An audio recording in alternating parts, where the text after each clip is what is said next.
तो ये भारतीय जनता पार्टी को छाती क्यों फट रही है?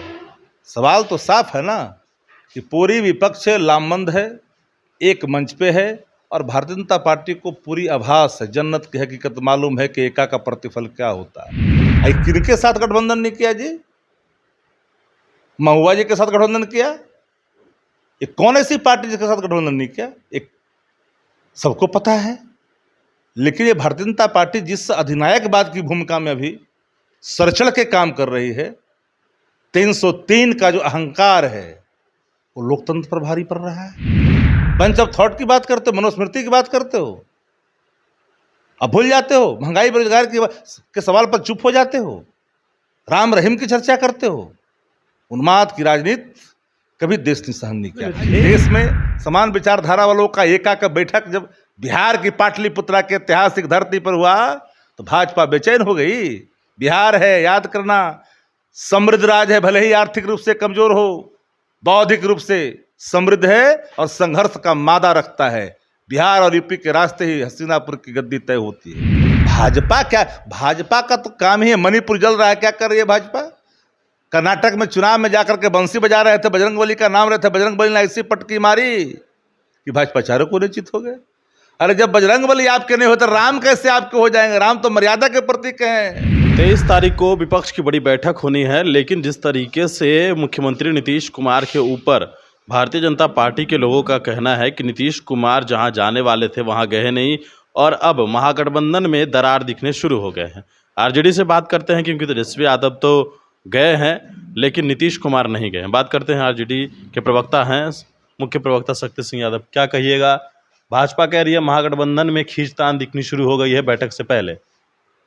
भारतीय जनता पार्टी अगर महागठबंधन के बैठक पर कोई सवाल खड़ा करे तो समझ जाइए कि भारतीय जनता पार्टी भयभीत है। आदरणीय मुख्यमंत्री नीतीश कुमार जी क्यों कर नहीं गए तमिलनाडु, सबको पता है कि उनकी तबीयत नासाज थी। जब तबीयत नासाज है उस पर भी अगर कोई तंज कसता हो, राजनीति करता हो तो दुर्भाग्यपूर्ण है। लोकतंत्र में लोक लज्जा का भी ख्याल रखनी चाहिए। सब लोग वहाँ, आदरणीय तेजस्वी यादव जो बिहार के उप मुख्यमंत्री हैं वो माननीय मुख्यमंत्री जी का प्रतिनिधित्व किया, साथ में संजय झा जी थे। तो ये भारतीय जनता पार्टी को छाती क्यों फट रही है? सवाल तो साफ है ना कि पूरी विपक्ष लामबंद है, एक मंच पे है और भारतीय जनता पार्टी को पूरी आभास है, जन्नत की हकीकत मालूम है कि एका का प्रतिफल क्या होता है। आप भूल रहे होंगे लेकिन मैं आपको स्मरण करा दूँ, 28 पार्टियों गठबंधन से भारतीय जनता पार्टी ने मुकाम हासिल की, लेकिन आज उनको सब छोड़ के चला गया। उनके साथ हैं कौन? जितने भी ट्रस्टेड अलायंस थे, जिनके पास वोटों की बड़ी एक आकार थी, वो सब छोड़ के चले गए। नीतीश जी हट गए, भाजपा ये भी कह रही है, सुनिए, नीतीश जी हट गए, शिवसेना हट गई। किनके साथ गठबंधन नहीं किया जी? महुआ जी के साथ गठबंधन किया? ये कौन ऐसी पार्टी जिसके साथ गठबंधन नहीं किया? एक सबको पता है। लेकिन ये भारतीय जनता पार्टी जिस अधिनायकवाद की भूमिका में अभी सरचड़ के काम कर रही है, 303 का जो अहंकार है वो लोकतंत्र पर भारी पड़ रहा है। लोकतंत्र की जड़ें काफी मजबूत है देश के अंदर में, ये भूलनी नहीं चाहिए भाजपा को। और मैं बार बार कहता हूं कि for the people, by the people, of the people, इस कंसेप्ट को हमेशा याद रखनी चाहिए। जनता मालिक होती है, कोई अधिनायकवाद अब सहन करने की स्थिति में देश के अंदर में नहीं है। संविधान बदलने की बात कर रहे हो, बेंच ऑफ थॉट की बात करते हो, मनुस्मृति की बात करते हो, अब भूल जाते हो, महंगाई बेरोजगार के सवाल पर चुप हो जाते हो, राम रहीम की चर्चा करते हो। उन्माद की राजनीति कभी देश ने सहन नहीं किया। ये नहीं, एक गांधी, मोहनदास करमचंद गांधी आधा देह खाली होकर के आए, इसी बिहार की धरती से निकले, देश को आजाद कराया, फिरंगियों को हटाया, इस देश से तड़ीपार कर दिया। एक बूढ़ा आदमी जेपी, जिन्होंने शंखनाद की अधिनायकवाद के खिलाफ, देश में हालात बदली, सत्ता का परिवर्तन हुआ। कोई चेहरा था क्या उस समय? मोरारजी भाई देसाई को चुनाव के बाद देश का प्रधानमंत्री बनने का सौभाग्य प्राप्त हुआ, कोई चेहरा नहीं था। 89 में कोई चेहरे नहीं थे, वीपी सिंह प्रधानमंत्री बने, उनके चेहरे पे चुनाव नहीं लड़ी गई थी। 2004 में मनमोहन सिंह के चेहरे पे चुनाव नहीं लड़ी गई थी। भाजपा भूल जाती है भाजपा को राजनीतिक मूल्यों का, लोकतांत्रिक मूल्यों का जरा सा भी ख्याल नहीं है। और यही कारण है कि भारतीय जनता पार्टी पूरी बलात् कोई चीज़ों को करना चाहता है। सत्ता का दुरुपयोग, कॉन्स्टिट्यूशनल क्राइसिस है देश के अंदर में, ठीक है, वो संघीय व्यवस्था पर हमला है, राज्यों का अधिकार का हनन हो रहा है। आप अध्यादेश के माध्यम से कमजोर करना चाहते हो, देश सहन करेगा? हिंदू और मुस्लिम, कितने हिंदू हैं, कितने लोग हैं, किस जातिवाद की बात करते हो?